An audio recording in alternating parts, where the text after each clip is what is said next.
Hi, this is Galina Marcus. And this is Ron Marcus, and You're in the art scene. Galina is a fine artist working in multiple media. And Ron is a musician and a martial artist.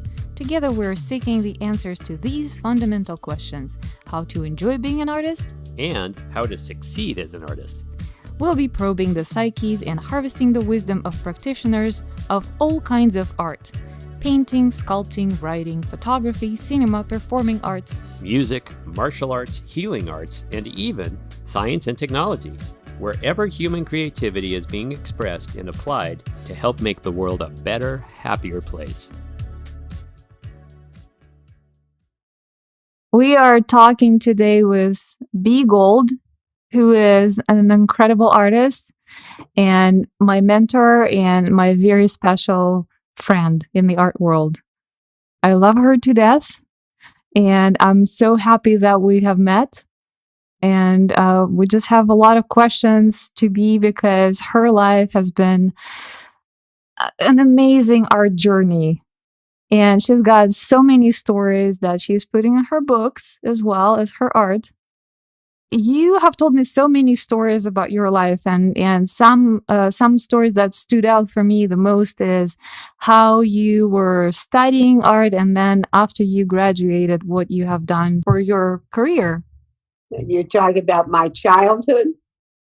Well, we can start with the childhood. Because you have been an artist even before you went to school to study art, right? Oh, yeah. I was in the 5th grade when my teacher liked my work and made a little portfolio and was saving my work. And then what she wanted me to do was to apply to go to the High School of Music and Art, which at that time was the school in New York that was devoted to both music and to physical art. So that I did that. Just when I got into the 8th grade, I applied to the Art Students League, to the High School of Music and Art, and they accepted me. I was a little Jewish girl in Brooklyn, and the High School of Music and Art was at 125th Street in Manhattan, which was the other end of the world. And because it was a high school that was devoted to adding to the regular curriculum art, it meant that there were 3 additional classes each day, plus the regular curriculum, which meant that I was getting up very, very early in the morning and coming home late in early evening, actually. And I did that for a year and a half, loved being at the school, when finally one day in the winter, my mother said, "This is it. You are not getting up in the morning when it's dark and coming home back from school when it's dark. You're not working. You don't need to make a living for anybody. You're not going anymore." So I got transferred then to high school in Brooklyn, which was in Coney Island, and a really fun school called Lincoln High School. And in Lincoln High School, I had a mentor, an art teacher who was very influential in my life. And he's the one who said to me, "You cannot call yourself an artist just because you're going to school and doing things. You cannot call yourself an artist unless you always have something you are working on." And that really stuck me. And by this time I was 15, so that kind of drilled into me. So I have always had something I am working on, and I am really glad for that. That was something that you told me, and since then I make sure that I always have something sitting on my easel. You always got to be working on something. You cannot call yourself artist unless you have something you're working on. Remember that, Ron. It's a very important lesson. But what constitutes working on? So, like if I put something on the easel and I walk away from it for 3 months, but I have every intention of finishing that piece someday, am I I don't working on it, or am I know. not an I artist can't anymore? answer that question. I cannot answer that question. It may be okay as long as it's going on in your brain. It's not okay if you leave it on the easel and go do something else and don't remember you're working on it. So I don't think it's so much a matter of production as it is a matter of intent. I like it. That he was a wonderful guy. His name was High Cohen, Cohen. He was a very much a socialist, I guess, at that time, and had the gallery he showed him was a socialist gallery in Manhattan. B, what year was that, and what did it mean to be a socialist gallery? What did that mean? I'm trying to remember the year. Well, it was I was born in 27 and I was 15, so it was like what 40. 42. 42. Yeah. And there were socialism was not a negative issue at that time. This was not something you thought was a bad thing as it is today, as we threaten the Democrats to be called socialists. This was not any issue. It was not communism, which was another issue at that time. And as I recall, not that kind of negative. It did not have the same negative sense that it has today. In those days, as a matter of fact, when I was going to the high school, no, it was when I was in Lincoln. And High Cohen was a friend of mine, and also one of the English teachers was friends of these kids. One of the young girls that I became good friends with was a communist. And she wanted me to, I saw your kitty go by. Yeah. Yeah, that's our third interviewer, B. He's going to ask you some questions. So. Well, that's what they're supposed to do. So there was a young girl, same age as I was, who was also very active. I think she was a writer. There was kind of people who were in creative were looking for one another, so that you didn't feel isolated in the school. And she was one of them. And I can't remember what she did, but she was a creative soul who was a communist and wanted me to join and kind of was proselytizing. And I came to the conclusion, no, I will not join because the communists were using art as propaganda and suggesting how you worked. And I said, art for art's sake, I will not do anything that somebody else tells me to use my art for propaganda. So, no communists. B, that's quite an interesting position to take, and a laudable one. I'm curious. I mean, so I would tend to agree. Art for purely propaganda's sake is not something I would want to do either. But any art can carry forth a message, right? Yeah, that's true. And where would you draw the line between what is propaganda and what is purely expressing a message? What's the line there? Propaganda is when another government or a group insists that that's what you use your art for, sending a message. I think that the young people today are very, very clear in their messaging, and you want that. That's their choice, and they are doing it for their reasons. But to have a government say, you shall do this, means that you have given up your own individuality. Okay. So if the message is your own and you're sending that message through your art. Yeah, it's what you believe. I mean, you may choose that person's art because you believe in their message, but that's your choice. And I'm going to have to leave for about 1 second to let my dog in, who just told me she's finished being outside. Okay. Good dog. I'll be right back. As you are listening, you can actually go to intheartscene.com and find a blog post supporting this podcast episode, and Bee's art and photographs that she can share with us will be there, as well as some short condensed version of our conversation. I'm back. Welcome That back. dog is in. I really love that you had the wherewithal and the presence of mind at that age to say no to propaganda and yes to art for individual expression. Yeah, because this was a period of time when commercial art was not looked upon as art. Commercial art was business.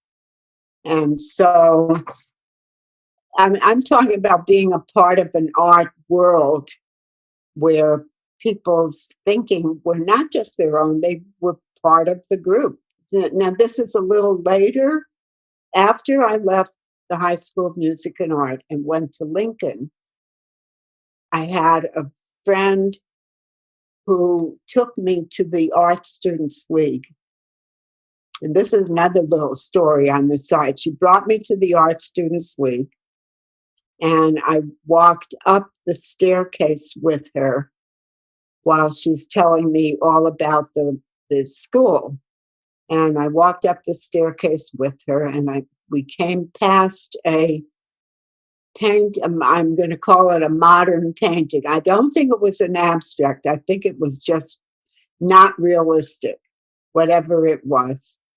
And I, in my youthful behavior, I think I was I was 16, between 15 and 16, that age. And I looked at it and I laughed. And, ha ha, look at what this, they can't even, whatever. And she blasted me, saying, "You never laugh at anybody's work.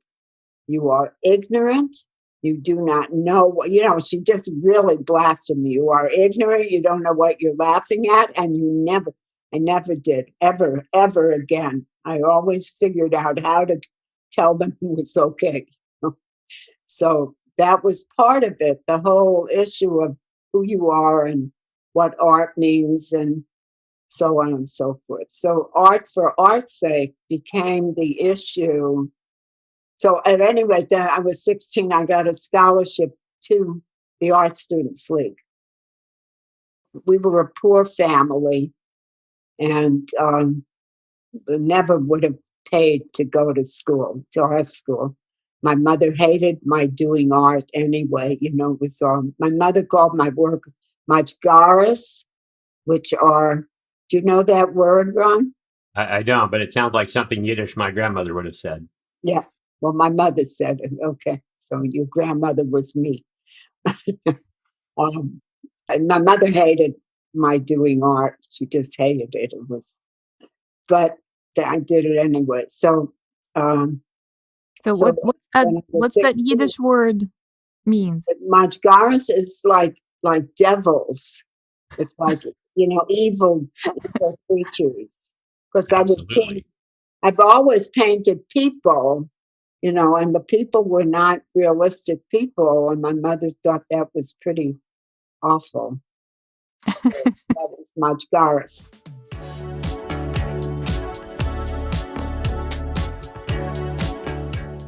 I went to high school in the daytime in Coney Island, and at night I went to the Art Students League.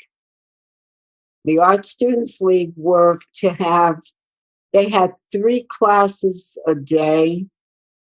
I mean, there were many classes, but they rotated 3 a day, morning, afternoon, and evening. And when I was going after school, I had evening classes. So I was the only one there that went to the league after school. Everybody else went after work at night when I was there. So that was an interesting and special experience. So that's where the art all came. Well, speaking of art as a business, you, from what I know, what you told me, you never actually was a professional. I mean, you are a professional artist, but you never was making money, making your living out of your art, right? No, So I'm it was. so annoyed right this minute. I'm annoyed with myself because I'm doing this pet portrait things. I've done now, I don't know, 35 pets, and I think I got money, real money for like 4 of them. Everybody else is, either a friend or something I'm giving it to. So anyway, it's funny. So that's the way it is.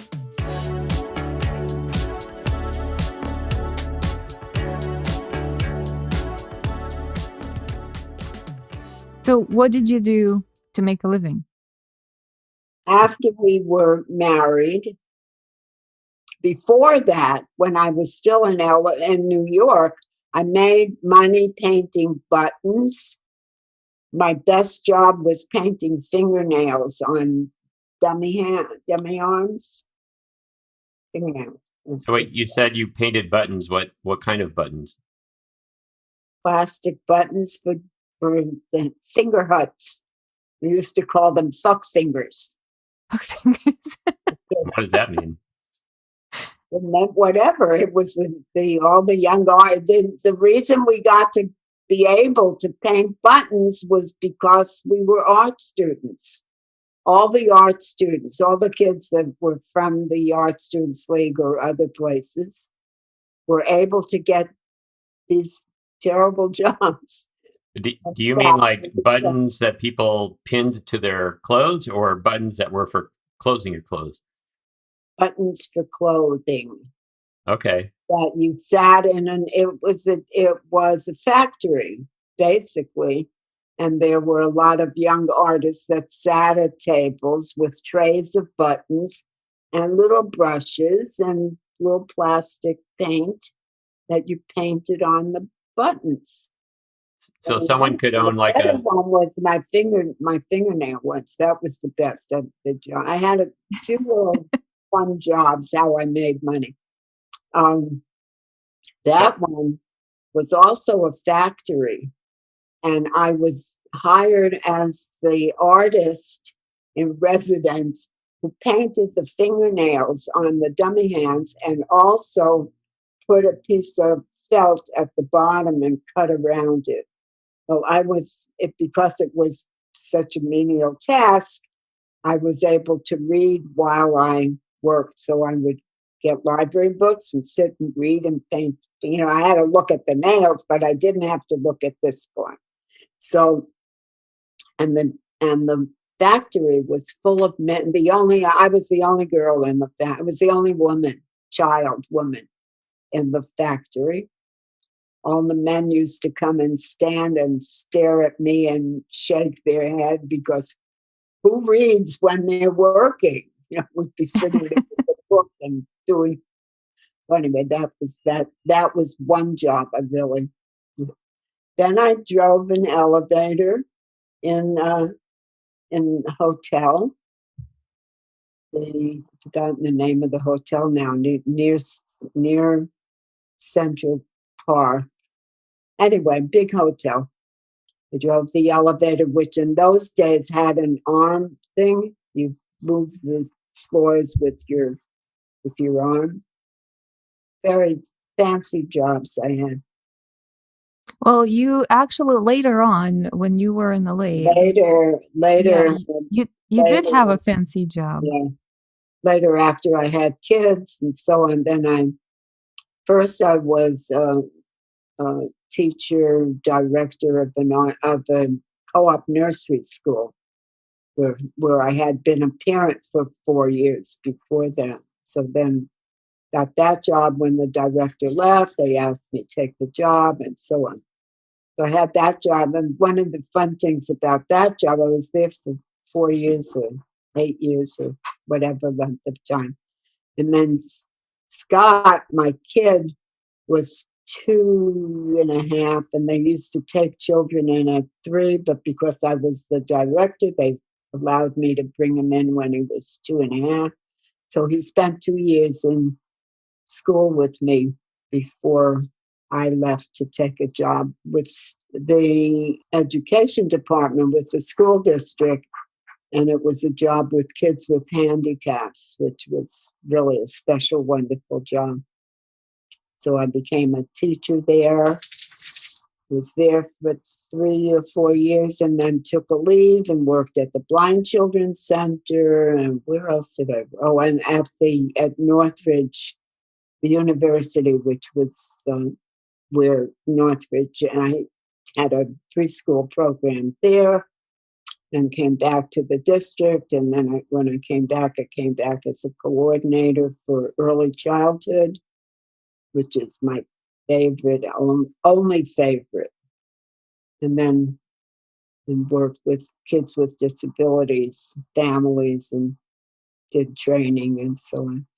I happened to come at a period of time when there was a great federal impact on serving people with disabilities.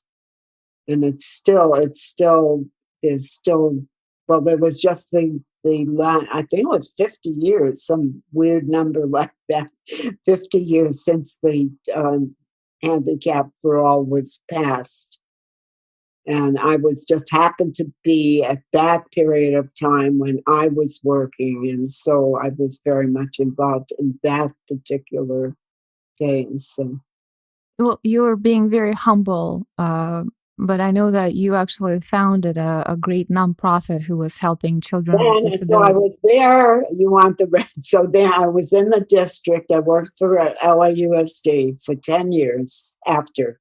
Was there before. So I have like a 13-year, actual 15-year period when I was part of the school district.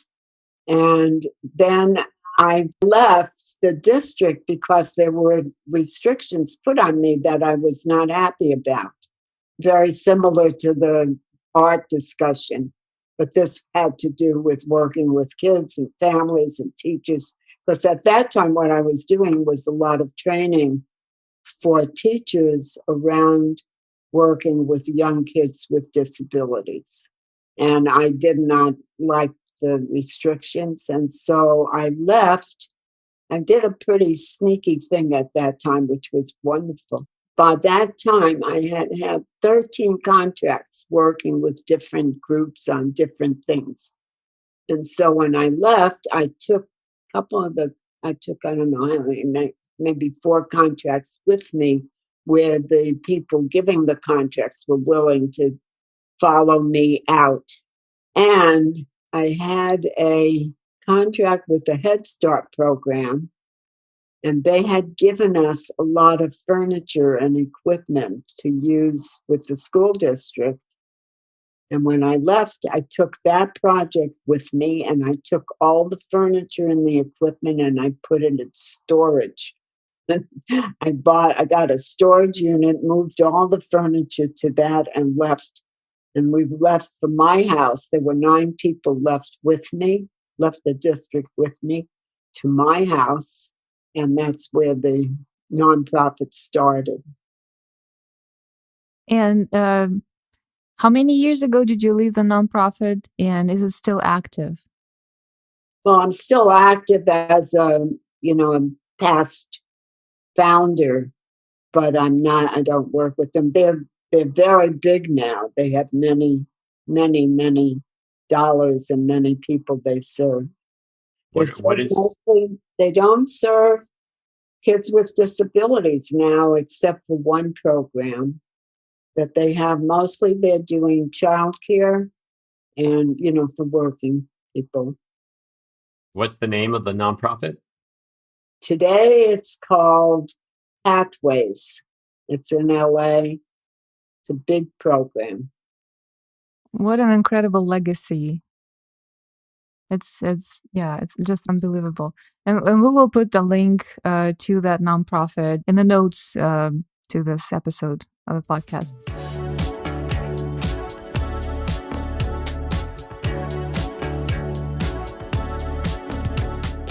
So, B, were you while you were doing all this, were you also pursuing your art? Were you remaining an artist and painting at home and on your off time? I And always listened to my teacher.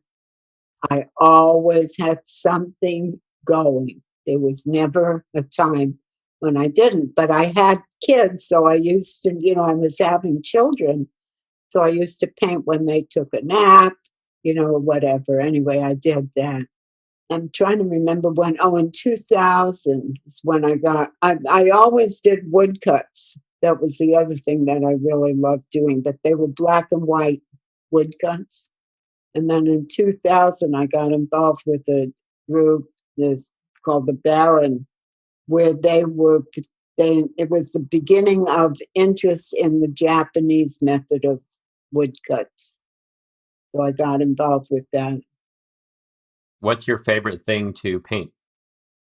What I decided, thinking and looking at my work, thinking about my work and looking at my work, I'm a storyteller.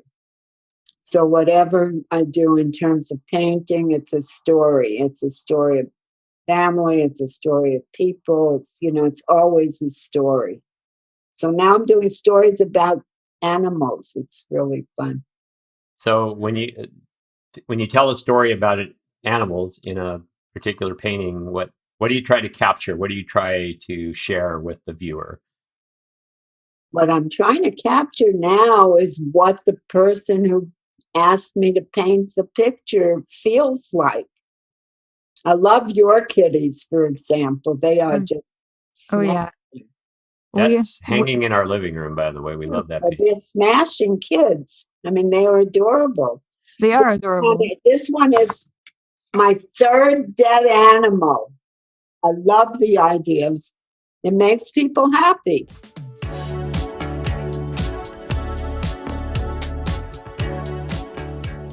We wanted to ask you about your book. You said the storytelling is your strong suit. And you have written a book with the stories about your childhood and your life back in New York, and you illustrated it. Can you tell a little bit about that book? Well, I was a part of a senior group, and my husband was a member of a writing group, and I joined him to be doing something with him. It really had nothing much to do with writing or anything else, but I was in the group and I started writing, and I wrote stories about my family and or my friends, my family, this whole early period. And the years that I wrote about were my babyhood, where I was really fond of a grandpa that was special to me, up to teenage, those years, probably from 30 to 48 or something like that, 47. I don't know exactly the year, but those years. And I love writing stories, number one. Number two, I love illustrating the stories, number 3 or 4 or 5. So after I wrote the book, and I did self-publishing, and why, as an artist, whether you're a writer or a painter or whatever, your work is not just what you do for yourself. And I don't know if you face it, but you're interested in other people looking at your work. Otherwise, why bother? Indeed. So really, and the same thing's true with writing. You write something, you don't want it to sit on your shelf because you wrote it. You want other people to read it, right? So I did this. And so because I was at a period where I was not interested in doing any selling of my work, I thought, let me publish it myself and get it out to people after that. It'll be in the bookstore. So I did self-publishing. But because of my total ignorance, after I had finished it, and now wanted to get it out. What happened was the first one for me was taking it right very soon after it was published to Skirball, Skirball, the nonprofit Jewish organization in LA, where they have a wonderful store and bookstore and a museum and so on and so forth. So I brought it to Skirball and I showed it to the woman who never opened it. She looked at it. She said, "You self-published it. We will not sell it." Hmm. And it was like, why? Why would that be? Well, there's a good reason. She said, "This book should sell here for $19. I was paying to have it printed 20. So when it's in self-published and you're not a part of a big publishing company that's doing many things, you end up with the thing you're working on costing a lot of money." Therefore, I gave that whole concept up. And I basically at that time, I sent the book out to, friends and family. And at the end, I bought 50 of them that I have in my house, and I give them to people, whoever wants them. I sell them at the gallery. I have them on Etsy, and I ended up then feeling like people, they keep telling me, "I have it, I'm looking at it. Yeah, I remember that story." And then I decided, no, tell it. And I love doing the videos of the stories because I think and so now that I've done it, I get to look at them as though I'm a reader. I just want to fill in for our listeners what we're talking about.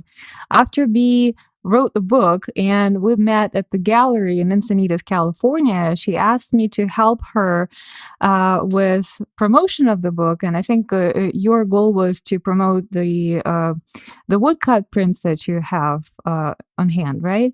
And we decided that it's a good idea to do the videos. And funny enough, you have done already a couple of videos with a boy who lived in the neighborhood at that time, right? And since then, B, with a little bit of my help, is creating her own videos where she is reading stories from her book. And it's absolutely adorable and heartwarming. And I absolutely love them. And not only it's a great storytelling, it's the fact that you are doing everything by yourself, filming, editing, putting it on YouTube. It's just inspiring to the point that I can't even describe. Well, you are very cute. You're a good teacher. When you compliment your student, it's always good. Well, thank you. Thank you. But what gets me going, and especially when I meet people who said, "Oh, it's really hard to learn," or "I don't know how to do that," or "It's impossible," and or when I find myself procrastinating, I keep thinking about you and everything that you have learned and you have accomplished throughout your life. Well, I think that as a senior, you're by far the most technologically savvy senior that I know. And I think it speaks to, it's not just, well, don't stereotype age because anyone can learn technology, but I think it speaks to that you never stop learning if you want to. Well, I keep telling the story that I'm not, I feel bad for seniors trying to learn computer stuff because it's new. But I love telling the story. In 1980, when it started the nonprofit in 78. In 80, IBM gave to all of the programs that was serving their families, their employees, children, childcare programs. They gave each of those programs a desktop computer, an IBM desktop computer. which was totally strange to everybody. And nobody by that time, I probably had 20 people working or something like that. Nobody would learn the computer, including me. And then one day, that computer got stolen. And we had it insured for $3,000, if you believe. And I got a $3,000 check for the loss of that computer. And I bought, I think, 4 Apple IICs, which were teeny little computers. I remember those. They looked like pizza boxes. They had 3 programs. They had a word processor, they had a database, and they had an arithmetic one, a Spreadsheet. Spreadsheet, exactly. Okay, so they had those 3. My staff, the people in the agency, took those home and learned them. And that was the beginning of our use of computers. So that's where I was. So if you figure that I've been playing stupidly since 1980, I should have a little bit of ease with them. I am totally confused about computers. So they change every day. Every time they tell you upgrade, you come back to it and you don't know how to do anything. So anyway. We all suffer through that, Bea. So everybody suffers through it. But the reason I'm not in the same place that other seniors are who had not had that experience. Now, it's a pretty unique experience to be the one who makes decisions about computers and starting in 1980. That's a long time ago.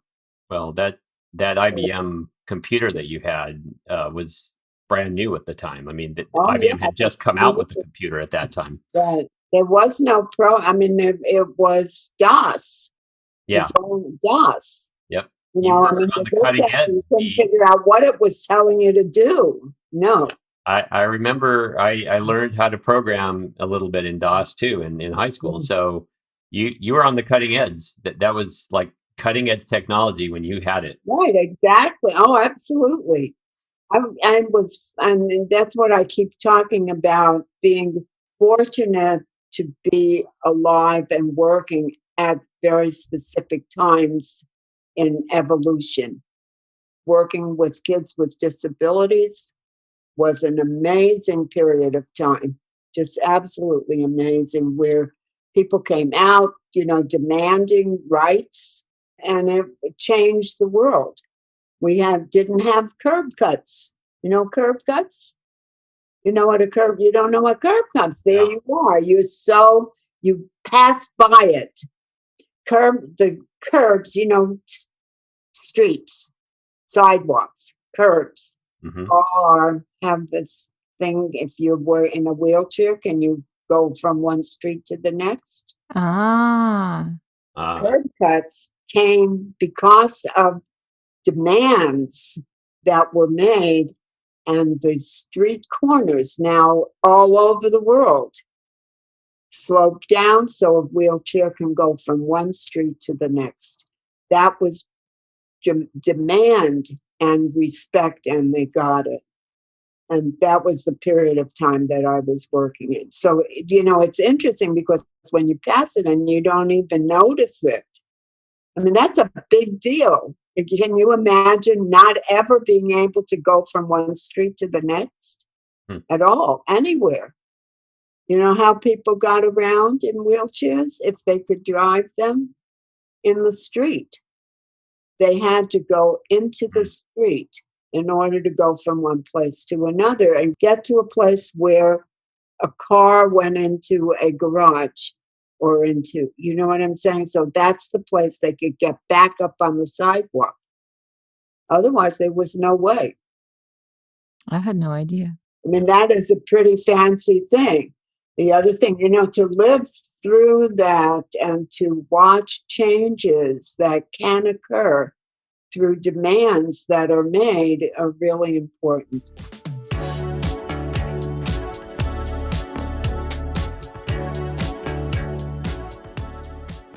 What was your favorite art or art series that you have worked on in your life? Artwork ever? I know you have thousands of them. I love different things. I like my work. That's I can tell you. I do enjoy my work, and I enjoy my work. But I think I love the stories that my work tells, and I like the designs that I use to put them together. And I love color, and so there's a lot of things I really like, and I can, everyone is different. So, Do you have a favorite medium? well, I loved working with oil until I started doing commission work. I like commission work a lot. It's really fun when somebody wants something and you can figure out how to do it for them. I really like doing that. So when I started doing commission work, I found that people didn't want to wait for their art, for their whatever they were buying.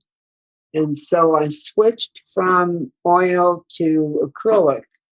And I find the acrylic is equal in terms of work. I don't find a difference between my method of working and in oil or acrylic. What I miss is the smell. You do? I love the smell of oil paints. And the acrylic is pretty boring, but it works. It's fine. Well, I guess there's a market for scented acrylic paints then. Probably. We should send a message to some acrylic paint producers, manufacturers. I think the reason for the smell is also that it's not good for your body. So probably yes. But a nice potpourri acrylic might be nice. Yeah. And you keep trying the new mediums. I know that some of the recent work that you did with paint markers. That is the most horrible stuff in the world, and I have enjoyed it tremendously, and I hate it. As a matter of fact, my daughter Midge is going to meet me in Zoom or on FaceTime in an art shop in Denver, where it's right next to where they live, and she loves that shop. And so we're going to go through the markers to see what I can do. I have been using Liquitex markers. They are impossible. They're great when you open them up and you first buy them and you put, the first time you use them, they're perfect. The next time you want to use them, they either leaked or they are dried or they're terrible. They really are terrible. So, and it isn't a matter of being a poor worker because my best tool now is a knife where I pry things up. So, and I'm at the point now where I bought 20 something large ones and a bunch of small ones, and I love using them. And I like the paint. I love doing it. This one, I actually had to use the tube yellow ochre on the tube and add it to some of the paints from the markers because I couldn't get the yellow ochre thing to work. So I had to go back to using tube. So I'm in a transition period or something. And you're still doing your woodcuts, right? Oh, yeah. I just finished one then. I'm trying something different now, as a matter of fact. I did a woodcut and it will be a color woodcut, but the color will all be sepias because I wanted to look something like an old photograph. Oh. But I'm using white line. That's the other thing that I have started to use is white line woodcuts, which is an old, in the 30s, American woodcut method. You don't see it anywhere now. but there was a school that was, I think, Providence. I think it was called Providence, Rhode Island, or whatever. Anyway, there was a school of art that did white line woodcuts, and they're colored, and they're very, very nice. They're really interesting and different. But mostly they did figures, but they did figures like on the beach or, that kind of thing. I only found one portrait when I went researching the white line woodcuts. So mostly they're floral, they're scenery, people in distance, but groups of people. They're really wonderful. So then I was doing the black line as I did with the European first group, and then the Japanese as I was doing with the Baron, and then I'm adding the white line. But I'm trying to do black outline and white line color. Mm-hmm. And so it's easier because in the color, when you do the woodcuts with color for the Japanese method, you have a separate block for each color. White line, you use the same block for all the colors. You paint all the colors and then print it rather than one at a time. So it's a different method of doing it, and so far that's my new activity. Well, and for our listeners, we will put the pictures, the examples of all those different types of woodcuts, the black line, the white line, and the blog post, so they can see what you're talking about. Yeah, that'll be great. For all of our podcasts, we'll have companion material in our blog.